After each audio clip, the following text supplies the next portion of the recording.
Price Lord. நான் Deborah, இயேசுவே மறுவாழ்வுல இருந்து. ஏசப்பா எனக்கு பார்த்து என்ன பேசுறாருன்னா, மத்தேயு 5ஆம் அதிகாரம் 3ஆம் வசனத்துல இப்படியாக சொல்லப்பட்டிருக்குது, ஆவியிலே எளிமை உள்ளவர்கள் பாக்கியவான்கள். ஆமென். ஆவியிலே எளிமை உள்ளவர்கள் பாக்கியவான்கள்.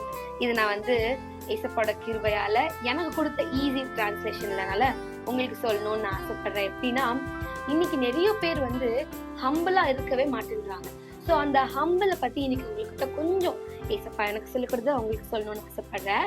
சோ அந்த ஹம்பிள்னா எப்படி இருக்குன்னா, ஒரு விஷயம் நான் எப்படி இருக்கேன்ற மத்தவங்களுக்கு தெரியுது. நான் யார் தெரியுமா, நான் யார் தெரியுமா, நான் யார் தெரியுமான்னு சொல்லிக்கிட்டே இருக்கிற பீப்புள் இந்த உலகத்துல நிறைய பேர் இருக்காங்க.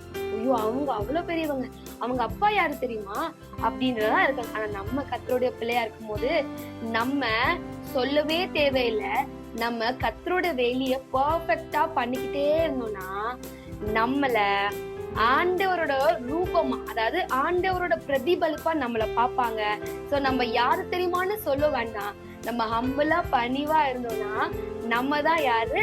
பாக்கியவான், பாக்கியவதி. we are blessed.